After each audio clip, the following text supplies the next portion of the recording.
production the tremendous capacity built by these firms in the early 1930s. The first 5-year plan itself was not laid out by Gosplan. The Gosplan plan was just not workable. The final technical plan that was utilized was actually drawn up by a firm of industrial architects, Albert Kahn of Detroit. United Engineering, to give you a few examples, built a plant in the Soviet Union in the early 1930s to produce the longest aluminum sheets in the world, and these, of course, are essential for aircraft manufacture. This was the time when all-metal aircraft were just beginning even in the West. General Electric built at Krakow a turbine plant which was 2.5 times greater in capacity than its own plant in New York at Schenectady. There were 3 gigantic tractor plants built in the Soviet Union, and the Soviets built more Internationals and more Caterpillars than those 2 companies built in the United States. Now, go back to my introduction, the 3 levels of information. The whole world largely still believes that the Soviets did it themselves. That's the official establishment version. In reality, the Soviets didn't do it. It was done by Western free enterprise. The cost in Russia were the millions of Russians who died in labor camps. I'd point out Solzhenitsyn's arguments, Julius Epstein, Operation Keelhaul. Did the American firms know about this? Yes, they did. They lied in their public announcements when they said there was no forced labor in the Soviet Union. And they knew they were lying. I know they were lying because I've seen the reports in the State Department files. The engineers on site in Russia were protesting. It was the time of the Depression. They had to have a job. And the firms told them to do nothing, say nothing, keep quiet. And I submit that our larger corporations, the corporate socialists, were no more interested in Russians dying in the early 1930s than they were in Americans dying in Korea and Vietnam with technology that they had installed in the Soviet Union. And yet the way this world is put together, it's the Harrimans and the Hammers and the Morgans and the Rockefellers who are admired and lauded. And those who plead for human decency and state the facts of dictatorship are slandered and insulted. And we find, regrettably, academics fall over themselves to perpetuate the myth. So back in the early 1930s, Gerard Swope of General Electric and Werner Baruch and their friends were building the 5-year plans in Russia, but they weren't inactive elsewhere in the world. And this is one period where I've been able to develop most of the story. Roosevelt's New Deal, the NRA, National Recovery Administration, was not drawn up by the Brain Trust or Roosevelt's advisors. It was drawn up by Gerard Swope of General Electric. And I've published the whole thing in the book I've just produced. I call it Swope's plan. It wasn't FDR's plan at all. And Herbert Hoover was quite correct when he called it fascism. Because Roosevelt's New Deal was nothing else but fascism along the lines of the Mussolini corporate state. And our friends, Werner Baruch in General Electric, building up the Soviet Union, were also very active financing and promoting and writing for Roosevelt in the early 1930s. But also, they were active behind Hitler. It's interesting that both Hitler and Roosevelt came to power in early 1933. Now, the story of the promotion of Hitler by our own corporate socialists is yet unpublished. But I'll tell you this much. It'll give you the flavor of the book. I have the bank transfer slips, which is about the hardest kind of evidence you can get, of funds going from large corporations to the Nazi Party, and particularly a political slush fund operated by Rudolf Hess. This was very important in the early 1930s when the Nazis needed all the money they could get to finance their gangs of goons going around the streets beating up people and the various payoffs and this kind of thing. One of these transfer slips refers to German General Electric, 60,000 Reichsmarks. And 2 directors of German General Electric will interest you, or should interest you. One is Gerard Swope, General Electric, and the other is Owen Young of the Federal Reserve Bank of New York.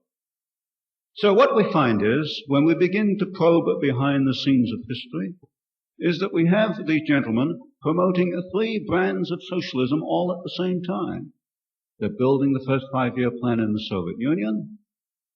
They're writing Roosevelt's New Deal for him. And they're trying to get Hitler into power in Germany. All at the same time. So let's go back to the building of the Soviet Union. During World War II, you will remember, there was the massive Lend-Lease program.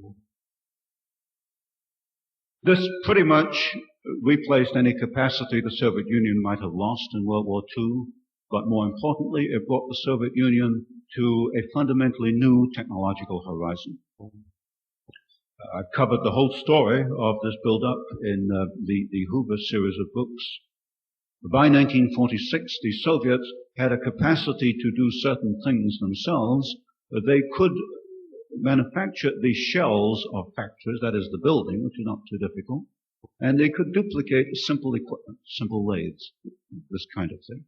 But they still needed, and still need today, foreign technology to advance the technological horizon for a quite simple reason, that a socialist planned society cannot advance technologically by itself.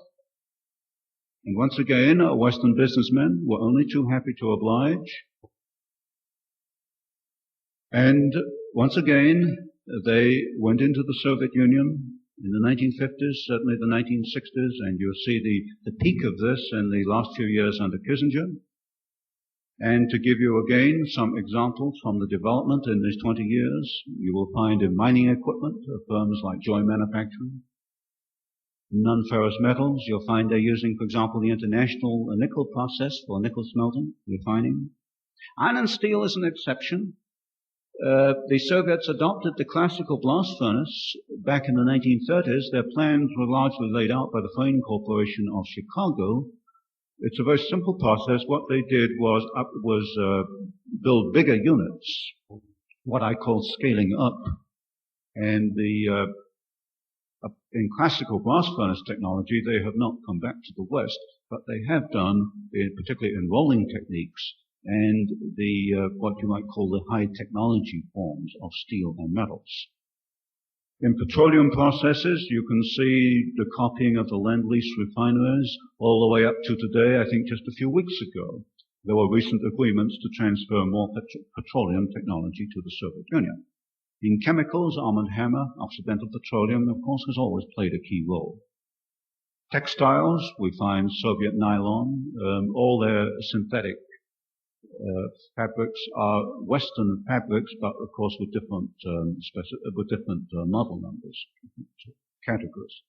Motor vehicles, all the motor vehicle plants I can identify in the Soviet Union have equipment from the West.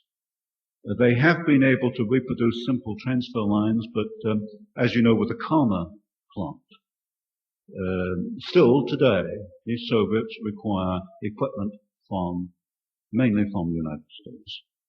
Soviet atomic energy, their first reactor was a copy of the Hanford reactor, but more importantly, they couldn't have achieved their atomic energy program without United States help. I'm very skeptical today about the Rosenberg spy story. What is much more important is how did the Soviets get the industrial technology, the equipment, a very specialized kind of equipment, which is needed for an atomic energy program. This could only come from one of 3 countries, United States, Switzerland, or Great Britain. Locomotives, for example, we find General Electric is the standard. In aircraft, we find all the Rolls-Royce engines powered the MiGs over Korea. The door, for example, on some of the aircraft is a Boeing door. You go right down the line, it's there.